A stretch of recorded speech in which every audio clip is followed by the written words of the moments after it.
नमस्कार,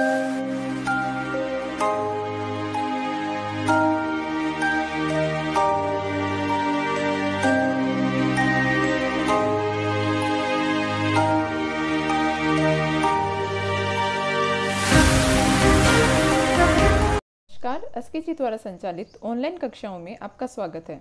आज मैं आपको 11th क्लास का जो अपनी एक्सरसाइज थी सेट समुच्चय, उसका जो आगे का टॉपिक है उसके बारे में आपको जानकारी दूंगी। आज मैं आपको बताऊंगी सेट के प्रकार। सेट के दो प्रकार होते हैं। सेट मतलब निरूपण के दो प्रकार होते हैं। सेट को निरूपित करने के दो प्रकार हैं। एक तो है रोस्टर रूप और दूसरा है निर्माण रूप। ठीक है, तो देखिए सेट के प्रकार यानी निरूपण के, सेट निरूपण के प्रकार में पहला रूप हो गया रोस्टर, रोस्टर रूप, और दूसरा हो गया निर्माण रूप।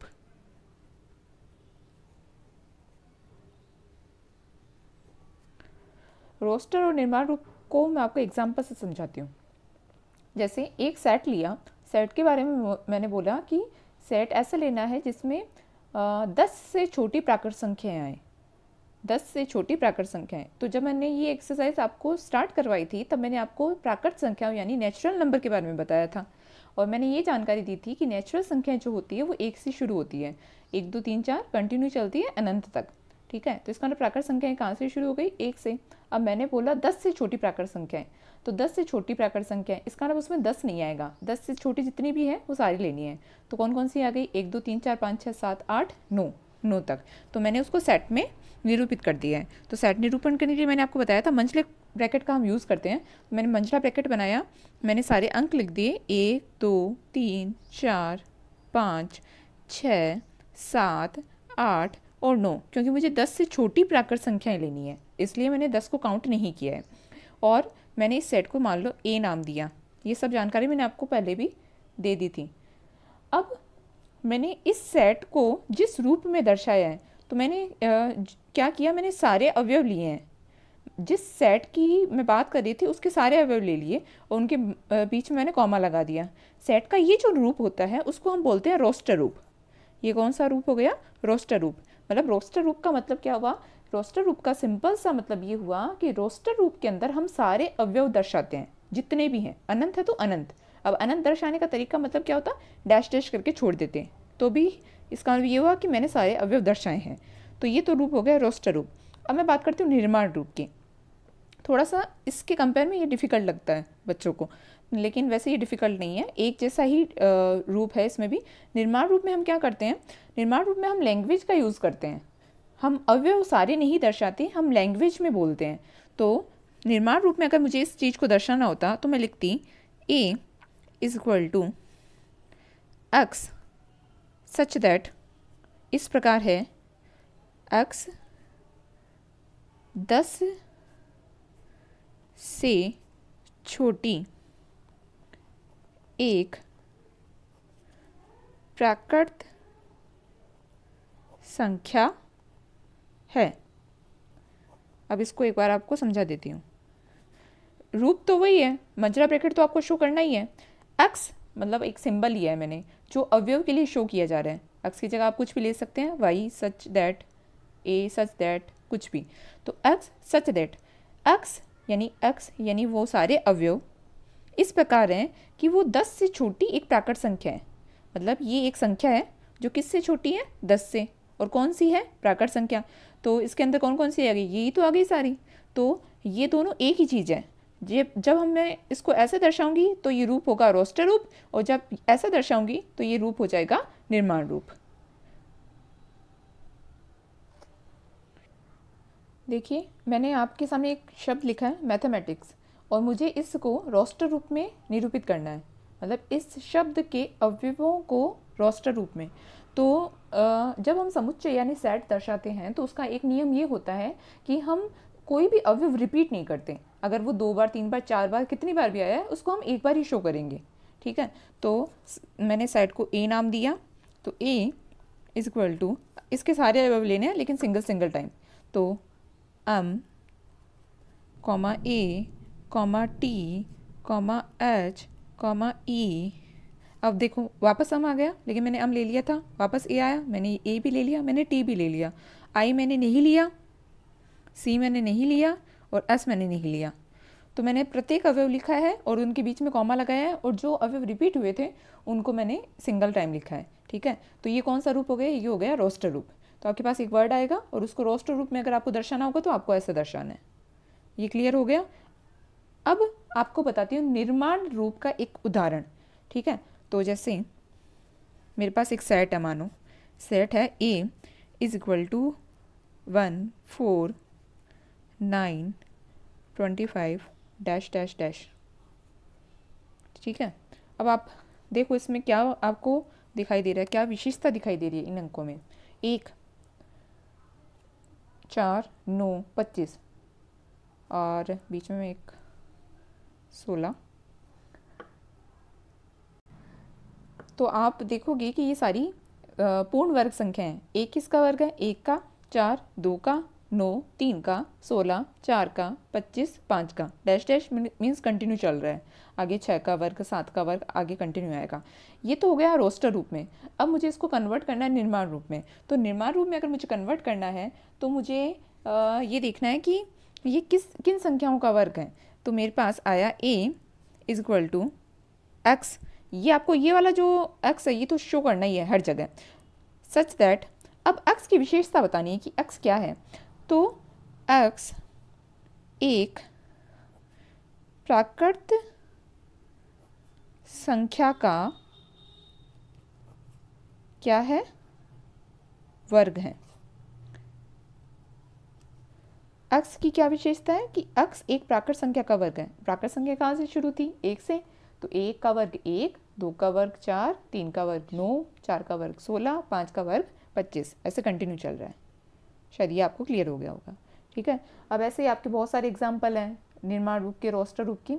आप थोड़े एग्जाम्पल अगर आप खुद करेंगे तो आपको क्लियर और हो जाएगा।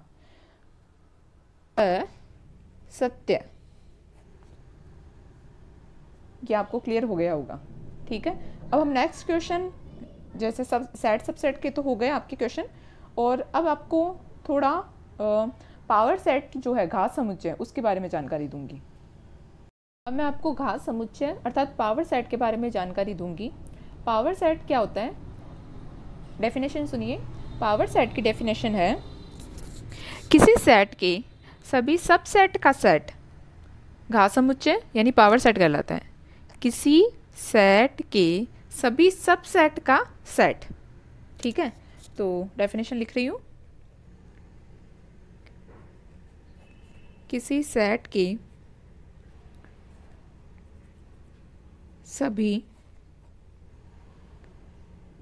सबसेट का सेट पावर सेट कहलाता है।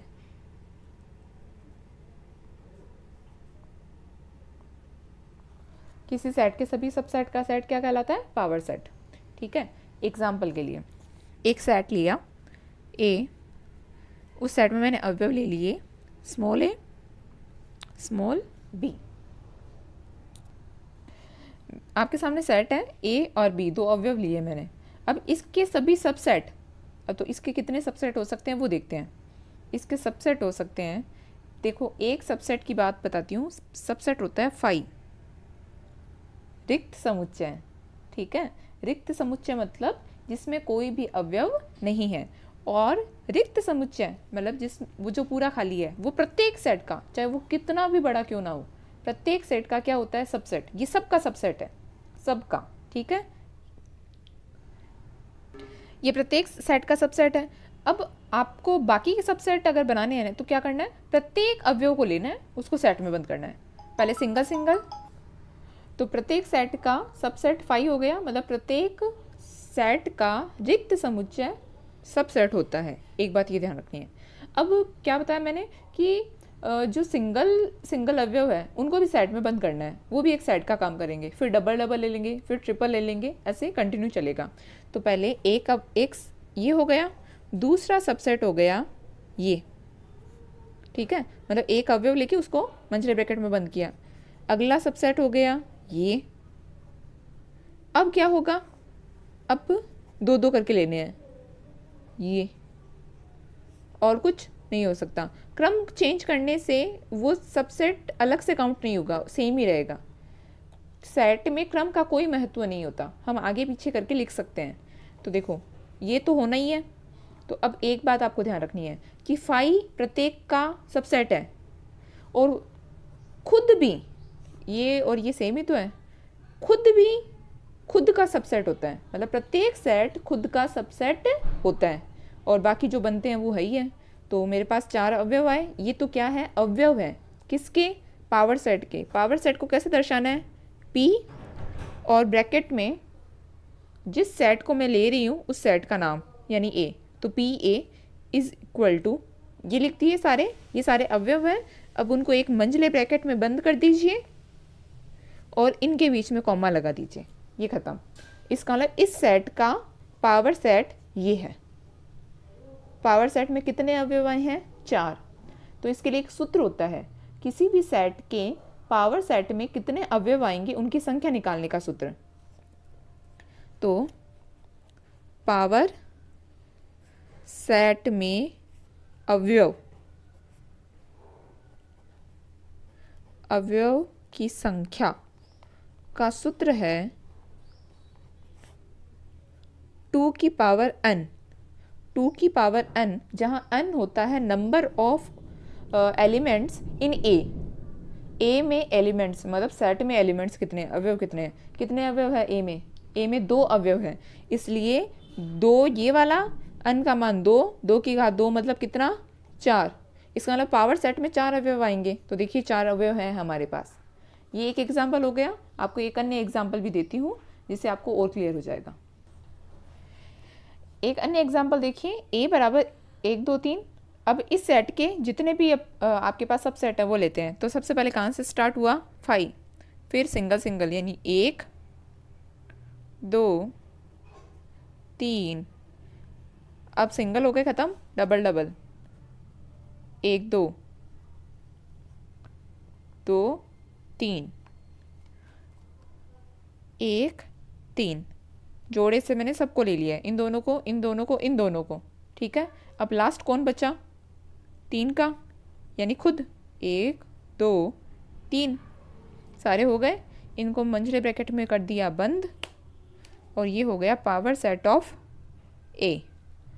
3 अवयव थे तो 2 की घात 3, तो 2 की घात 3 मतलब 8 अवयव आने चाहिए पावर सेट के अंदर। तो काउंट कीजिए, 1 2 3 4 5 6 7 8। तो ऐसे आप अपने उत्तर की जांच कर सकते हैं।